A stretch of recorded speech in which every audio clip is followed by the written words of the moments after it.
சிவாய. இது ரொம்ப சிறப்பான பதிவு. என்னன்னா, மேடம் நான் உலகத்துல உள்ள எல்லா ஜோசியரையுமே பார்த்துட்டேன். அவங்க சொன்ன பரிகாரம் எல்லாமே பண்ணிட்டேன். ராசி பலன் பார்த்துட்டேன். ராசியில சொல்ற மாரி செஞ்சுட்டேன். ஆனா, அவங்க சொல்றது எதுவுமே எனக்கு என் லைஃப்ல ஒத்து வரவே இல்ல. ஸ்டில் நான் கேரியர் கோல்ல வின் பண்ணல. ஸ்டில் எனக்கு மேரேஜ் ஆகல. ஸ்டில் எனக்கு குழந்தை பொறக்கல. இப்படின்னு கன்ஃப்யூஷன்ல இருக்கிறவங்க எங்கேயும் போக வேணாம். அவங்க ஜாதகத்தை எனக்கு அனுப்புங்க. பிகாஸ் ஐ ஆம் தி கடைசி ஜோசியர். பிகாஸ் என்கிட்ட வரக்கூடியவங்க எல்லாருமே எல்லா ஜோசியர்கிட்டையும் பார்த்துட்டு கடைசியாக வரக்கூடியவங்க தான். கடைசியாக வரும்பொழுது என்ன ஆகுதுன்னா, என்ன மேடம் 10 பேர் நெகட்டிவாக சொன்னாங்க, நீங்கள் மட்டும் பாசிட்டிவாக சொல்லியிருக்கீங்க, எப்படி மேடம் அப்படின்வாங்க. எஸ், அதாவது கண்டிப்பாக உங்கள் ஜாதகத்தில் உள்ள ஒரு பர்ஃபெக்ஷன் ஒன்று இருக்கும்.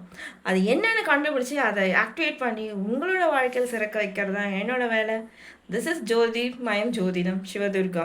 ஓகேங்களா? உங்களுக்கு என்கிட்ட அஸ்ட்ராலஜி பார்க்கணுன்னா என்னோடய நம்பருக்கு கால் பண்ணுங்கள். அதே மாதிரி பார்த்தீங்கன்னா வாட்ஸ்அப் பண்ணுங்கள். கண்டிப்பாக உங்களுக்கு ஜாதகம் பார்த்து உங்கள் வாழ்க்கையில் சிறப்பான ஒரு வாழ்க்கையை அமைச்சிடலாம். ஓம் நம சிவாய்.